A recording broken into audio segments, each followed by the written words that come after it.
Chapter 31, Stalker.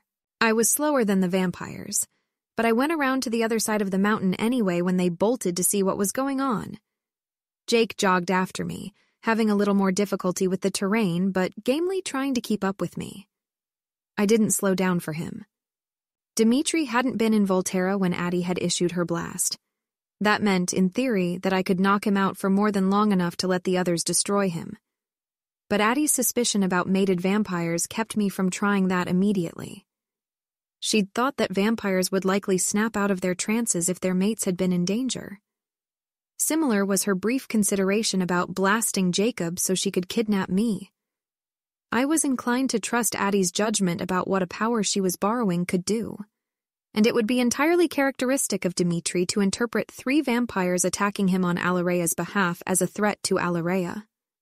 So I stayed my hand on the big gun, to break it out in a case where conventional methods didn't work. If it didn't knock him out, it would give him an advantage. I hung back, clinging from an outcropping of rock, but I could see. Alarea had screamed as soon as she saw Dimitri, and when I got a look at the scene, she was hiding behind Esme, who kept between him and his mate with a fiercer look on her face than seemed to belong there. Dimitri kept his eyes on Alarea, but peripheral vision is good in vampires, and he wasn't having any trouble paying attention to my mother and grandfather as they circled him. "I'm not here about you," Dimitri said, holding up his hands in a gesture that looked peaceable but could turn into a brutal throw if someone ran at him. "Even though you're really supposed to be dead," he added to my mother. "That's not my errand, and I didn't come here to take care of that. I just want my mate, and then we'll be on our way." "Not going to happen," my mother hissed. Dimitri didn't waver. He stood poised and sharp-jointed like a drawn sword and kept his narrow eyes fixed on Alarea. "Is this some kind of payback you've arranged about your mate?" he asked my mother in a low, careful voice. "Please. You can't keep my Allie the way they're keeping him. It'd kill her. Please don't hurt her. I would trade you. If I had him on hand to offer for her, I'd—" "It's not about that," Carlyle said, while my mother made an incoherent snarling noise.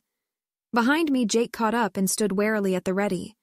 "If you will listen to us." "No outcome of this encounter that involves me not leaving with my Allie, both of us intact, is acceptable," said Dimitri flatly. "If you don't want to try to wedge me into a deal about Edward, I don't know what you're about. You're thick-headed, Carlyle, but you can't expect me to abandon my mate to our enemies, can you? Be reasonable." "On the contrary," said Carlyle. "Alarea's own wishes are important to us, Dimitri, and you have an impairment in understanding them." "She plays little games," Dimitri said, a fond smile tipping up one corner of his mouth. "Allie, I wish you'd found someone else to involve. I think this lot thinks you were serious. Someone might get hurt if you don't explain to them. Precious Allie, the puzzles you set me. I wonder what the catch is this time." A ferocious hiss erupted from my mother's throat suddenly as something caught her eye. "That," she roared, "is Edward's wedding ring." Dimitri glanced briefly at his hand. "Is that my hint? If I give you this, you'll let Allie go? I'm sure I would have figured that out eventually. Peace," he said, and no one sprang at him when he worked the gold band off his finger. "I can get another. We can get a matching set, Allie, my love. We can stop at a jewelry store on our way home. You can pick out anything you like. Try as I might, I'm still not sure what you mean when you explain what you're looking for in rings." "Give it here," demanded my mother in a dangerous voice, and Dimitri tossed her the ring. "Elspeth," she said. "Catch." She tossed me not only my father's ring, but also the other jewelry she kept on the chain around her neck. I plucked it all out of the air, strung the recovered piece onto the necklace with the rest, and slipped it over my head so it wouldn't be lost. There was a beat, and then Dimitri said, "Well, what am I missing now, Allie?" Almost too softly for me to hear. Alarea spoke for the first time since her shriek. "How many times?" she murmured. "Must I tell you not to call me that?" Dimitri looked like he hadn't heard her at all. Her words just slipped past his understanding and landed somewhere else. Peering into his warped memories, even I could almost believe that Alarea was only playing, only teasing, only having a bit of fun. "Tracking is so much easier when I look for someone I've met. Then I can just follow the pull, let it lead me across the surface of the earth towards my target. If the target's not moving fast, I can even do some careful triangulation and pinpoint them. But that doesn't mean I'm not a fair tracker without my advantage." I'd probably never have developed the advantage without the skill anyway. So when Aro says, "We've heard tell of a fellow called Joham who, we are informed, has been siring half-vampires, and we would like to find him and his girls," I don't say, "Is that so?" I say, "Yes, master," and hop to. A little asking around. I know rather a lot of people. And I'm on my way to where he was last seen by anyone I'm on speaking terms with, following his description west. I catch up with him in Mongolia, going the last 40 miles mostly by scent. Not Joham's scent. I've not met the man and wouldn't want to follow some arbitrary vampire halfway across China and lose my real quarry, but the odd fragrance of half-vampires that I learned in visiting his son, sort of spicy, sort of fruity, but quite unique. I like the smell.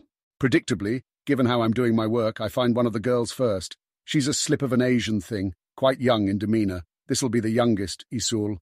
She's surprised when I call her by name and acts confused when I ask to meet her father and sisters. Sisters? She asks, enunciating strangely.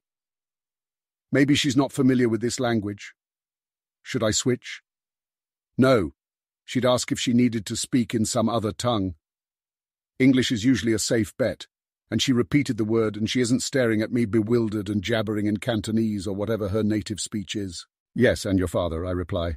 I loom over her a bit, titchy creature. I can take you to our current home, She says, backing up a step to look me in the eye. Please do, I say, and she takes me at a dawdling, publicly acceptable pace to an apartment. The spicy fruit aroma is all over the place, and drawing in thoughtful breaths I can separate 3 flavours of it, the little ones and her sisters. Isul goes in ahead of me and promptly hugs in greeting a girl who must be the middle sister, the one with the Swiss mother. The blonde hair and the blue eyes give that away. Nomi, she was called. Sitting on the couch by the window, a book in her hand, is the eldest. Alirea was her name, I remember. It's a pretty name for a pretty girl. She's got her feet tucked under her and looks up at Isolde and me when we come in, but Isolde ignores her completely. Some kind of sibling rivalry there. There aren't any hints from Nomi's body language. Father will be home soon, Isolde says to me and begins explaining my presence to the white sister. She's still ignoring pretty Alirea. So is Nomi. Why is that? I was told that Alirea was the witch, one who could divert notice from herself, but if she were doing that, surely I wouldn't be able to see her either. There she is, plain as day, perfectly simple to focus on. Actually easier to focus on than anything else in the room. Her prattling sisters fade into the background. I'll notice if they try to run off. I need to speak to the family entire, but I don't have to pay attention to them. I'm curious about the dark one with her book. Alirea looks up at me, makes eye contact and flinches. How strange. I'm not here to hurt any of you, I say, or your father. I just needed to find you because the Volturi are interested in having a half-vampire join our organization, and your brother wasn't interested. I look at Alirea. If she's not getting along with her sisters, maybe she'll be the one. I think I'd like that. I think you mean either of you, not any, Mr. Dimitri. Nomi says in a helpful voice. I made that mistake often when I learned English. No, I mean any. There's 3 of you. I point at Isolde, Nomi, and Alirea shrinks in towards herself. She looks panicky. Maybe her power is misbehaving and she's not trying to hide. She's only accidentally blinding her sisters to her presence. Suddenly the both of them turn their heads towards her. Alirea, Says Nomi as though surprised. what is it? Is something wrong? I'm quite confused now, He can see me. says Alirea, a quaver in her voice. She must be nervous about her power malfunctioning. Although if she's putting it that way, it must be a matter of failing to cover me, rather than mistakenly covering her sisters. Or maybe it just doesn't work on me for some reason. I wonder why that would be. I haven't been trying to track her with magic, so my advantage shouldn't be counteracting hers. Her sisters twitter to each other excitably, 1,000 times more irrelevant than she could ever be. Am I really the only person who can notice her at all times? Does everyone else really ignore her? But she's so arrestingly exquisite. Wouldn't it be something if she were my... now it makes sense. I open my mouth to say something about it, but Alirea says, Stop looking at me. I'm confused again. But I close my eyes, and her sisters trail off mid-sentence as though they've forgotten what they're talking about. Perhaps she's hidden herself again. Why would that be? I hear the window opening and then closing, and soft footfalls. She's off to do something, I suppose, and not used to having to let her family know when she comes and goes. I open my eyes again, and sure enough, she's gone. But I know how to find her. I open my phone, call Jane, and give her the family's address, while I follow the pull of my power out of the building. I don't really need to stay in this apartment personally now that I've found who I was meant to find. In both senses of the phrase, I flip my phone closed. A dim human memory floats fuzzily into my consciousness. Most of its details have been lost, but it's a memory of my older brother, telling me some advice that I think I found very useful between hearing it and undergoing my change. "Girls like to be chased," my brother drawled. I smile. It makes perfect sense, doesn't it, that I'd find a mate who likes to be chased? I blinked and pulled myself out of the memory. The expectation of being loved back was woven into the mate bond. It wasn't as deep as the rest of it. My father never really expected my mother to love him back while she was a human. He only hoped, for instance. But that was against plenty of background knowledge about how humans work as opposed to how vampires work. Dimitri didn't have any background knowledge like that about half-vampires. He didn't know, on any level whatsoever, that she wouldn't automatically react like his mate, and so he just acted as though she would. Most vampires confronted with a human mate just turned, or got someone else to turn, the mate in question, like Chelsea had, or like Rosalie had, but that wasn't an option with Alirea. Presented as he had been with a mate who didn't love him automatically and couldn't be made to, and no prior expectation of that misfortune, he could despair or fall into delusion, the latter infinitely more comfortable. So Dimitri did sort of have an explanation. I snapped back into the present. Alirea was still cowering behind Esme, saying nothing. Of course she wasn't saying anything. He never listened. No amount of begging, running away, trying to bite his head off, or kicking and screaming made a dent in his fantasy world where she was only playing. The vampires were still circling each other. No one was eager to make it a physical fight.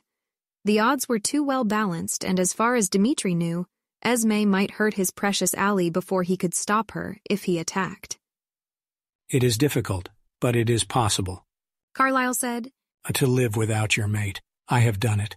"Your mate is right there, Carlyle," said Dimitri, standing between me and mine. "You clearly didn't do it very long, but I suppose if I could believe it of anyone, it'd be you. Did you regret it, leaving her?" he challenged. I knew the true answer to that, and I knew Carlyle wouldn't lie, not about that, even if it would be the better thing for Dimitri to believe. I did. Carlyle said gravely. But the circumstances were different. Esme did not ask me to leave. It was a judgment I made on my own. "Ali's only joking," said Dimitri, smiling and rolling his eyes a little, like he was trying to explain that Santa wasn't real to someone in their 20s who really ought to know better. "She does this all the time. We have our little globe-trotting game." Half-vampires do not have mates. Growled my mother. Or if they do, they have them in a way that isn't symmetrical to the way vampires have them. Her eyes were flickering over Dimitri's stance, looking for a gap that wasn't there. He exhibited excellent form. "Nonsense," said Dimitri easily. I sent to my mother. Is it actually tactically valuable to convince him that Alirea hates him? I might be able to do it, I'm not sure. But if I can, I have no idea what he'd do at all. Blink once if I should try it, twice if I shouldn't. I could have had my grandparents cast votes too, but if I was honest, and I generally am, Esme had no tactical prowess at all, and Carlyle's idealism was only suited to more obvious problems than this. Carlyle would have to be facing down someone who was not plausibly just misguided, before he'd really apply himself to the task of making them dead. There was a long pause during which my mother didn't blink at all, and then, distinctly, my mother's eyes shut and opened. Once.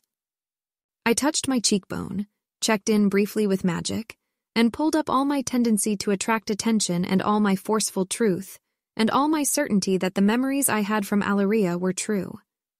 I sucked in a deep breath and spoke clearly. "Alirea hates you," I said. "She wants you dead. She's been terrified of you since the first time she saw you. She's not playing. She never has been." Dimitri's eye twitched. "No," he said, but it sounded like a question. Yes, I insisted. She runs away because she doesn't want to be with you. She begs you to leave her alone because she can't stand being around you. She tries to kill you because she wants you to die. She pushes you off of her because she hates it when you touch her. She's not playing. She never has been. No. Said Dimitri again. He looked shaky on his feet, but he didn't quite drop out of his stance, and neither my mother nor Carlyle found an opening to attack. Yes, I said again, loudly. She hates the nickname and wants to gouge out her ears every time you say it. She doesn't want a ring because the idea of marrying you makes her sick. She lives in fear that you'll take it into your head to hurt the people she loves. She's spent long hours considering suicide, because it's looked like that would be what it would take to get away from you. You've gotten her pregnant twice, and she ran to her father to get him to help her abort both times, even though normal surgery was impossible and her metabolism is too fast for painkillers to work. And he had to do it by punching her in the stomach, because she couldn't stand the idea of having your children. And it's a miracle it was only twice considering the number of times you... An incoherent roar exploded out of Dimitri, and he wasn't a drawn sword anymore. He was a fired arrow aimed right at me. My mother was on him as he flew past, but he kicked her off and she went flying through the air. Jake vaulted over me to get in the way and phased with a heedless snarl, rusty fur exploding out from his body and standing on end with rage. Carlyle couldn't catch up to Dimitri before Dimitri reached Jacob. I decided it would be a bad idea to just stand there, and clambered up the mountain while Jake, and after a moment Carlyle, fended off attacks from Dimitri. Dimitri fought like he was possessed, but he wasn't trying to hurt Jake or my grandfather so much as get away from them and go after me. I flung myself off the peak of the mountain and landed beside Alurea.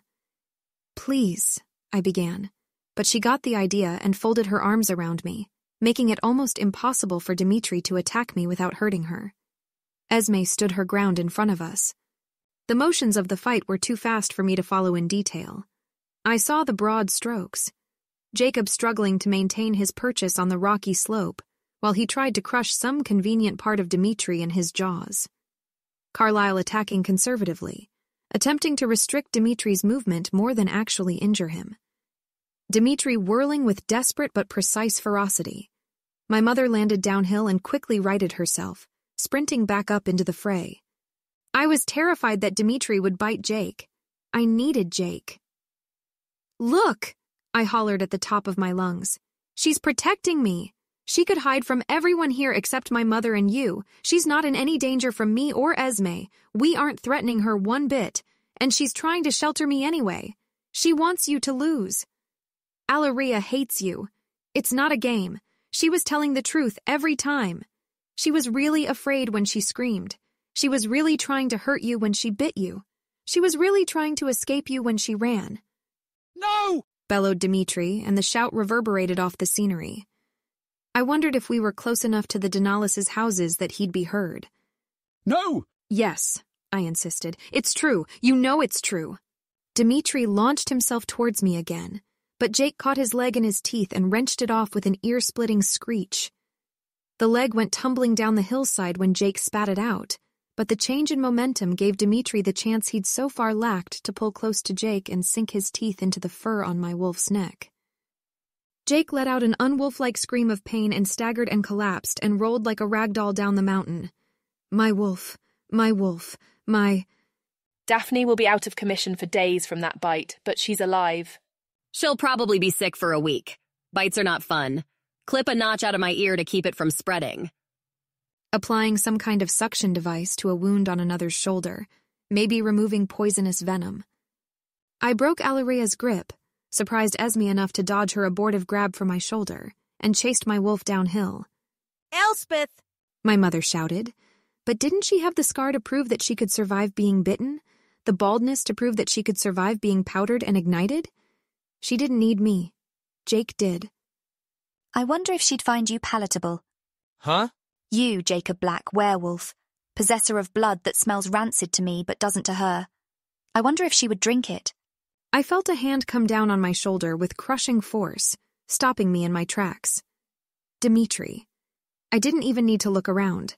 I let out a screech and blasted him. Not with everything. just with the last 5.5 years of Alarea's life. Pay attention when I tell you things, I hissed at him, and his hand fell away from my shoulder, which was probably broken, and I left him to the vampires and ran. My wolf, my wolf, my wolf. Jake's fall was broken by an irregular jut of rock. He landed bitten side up and lay there, eyes open, heart still beating, still breathing, but not moving. I leapt on him and fell too. No biting, no more biting, just pulling tainted blood out of his veins. I ignored the taste. It didn't matter. I spat it out instead of wasting time swallowing. Pull out a mouthful of blood. Spit. Pull. Spit. Until the evil smell goes away. Until the blood splatters pure red on the rocks instead of with droplets of clear. Until my wolf is okay. My mouth was full of loose fur. Jake panted and whined. His heart kept ticking, but it shuddered and sometimes beat double. Distantly, I heard a screeching noise again and people arguing. Nearer, footsteps. Carlyle. I think that's enough, he said, and I stopped. The smell of venom wasn't completely out of Jake, but what I hadn't gotten had enough time to spread that I could never get it out of the wound. It didn't heal as fast as it should have. A mouth-sized gash should have been scabbed over. Should have looked weeks old already. Wolves with their super healing. Your shoulder, Carlyle said. Said it. It'll heal, I murmured. I was gently poked and prodded, and then shoved abruptly into alignment and held that way for a moment and released. It hurt, but didn't I remember worse? Didn't I have high-fidelity memories of 100 turnings in my head? Hadn't Jane burned me? Hadn't Santiago broken my legs? Wasn't my wolf possibly dying in front of me? I ignored the screaming of my shoulder. Don't use the arm, he instructed softly. Until it feels completely better. I nodded once. Jake, I said. I don't think there's anything else to do, Carlyle said. You thought very quickly. I blinked at the wound in Jake's throat. It wasn't leaking more blood, but it was still raw, open, new. The venom that was left wasn't leaving him any spare resources to close it as quickly as it should have been closed. Dimitri, I said. You threw him off long enough that Bella took off his other 3 limbs. Carlyle murmured. Alaria wants to kill him, but... So let her, I said. Elspeth, began Carlyle. Let her, I repeated. How many more people would he have to hurt and kill before you'd be willing to let him die? Let her. Elspeth, he said again. I got up, carefully leaving the arm attached to the hurt shoulder limp and uninvolved in the process. I squeezed Jake's forepaw gently and walked up the slope again. Dimitri, I said. It's not true. He was wailing, propped up against a stone with only a head and torso in his possession. Illusionist. You're an illusionist. It's an illusion. That's just a word, I said, looking at the dense clouds overhead. Eleazar made it up to classify witches. He didn't find it written in the stars. It's all true. I can't lie with my power. It doesn't like it. Lies, choked Dimitri. No, I said. If it was a lie, though, Alaria wouldn't kill you, would she? Precious Ali, he breathed. My precious Ali, please, tell me it's not true. Alaria rose from her crouch behind Esme and went around her, walking with measured steps towards Dimitri. Her face was perfectly calm. He looked up at her with a manic, confused hope in his eyes, and then Alaria said in a controlled, level hiss, All of it is true. He looked at her blankly, trying to ignore her the way he had 1,000 times before, and then Alaria turned to Carlyle and Esme. You will have to kill me to stop me from killing him, she stated. Esme turned away. Carlyle put an arm around his wife and looked sadly at Alaria and said nothing. My mother was collecting the severed limbs from where they'd landed downhill.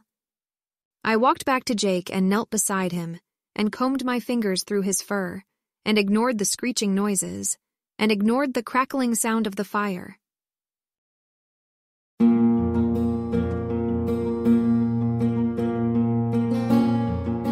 This has been an AI reading of the Rational Twilight fanfiction Luminosity by Alicorn, licensed under an Attribution Non-Commercial Share-alike 4.0 international agreement. If you wish to support this AI reading and others like it, please visit patreon.com/AskWhoCastsAI, where we are releasing episodes 4 weeks in advance of the regular feed. Thanks for listening.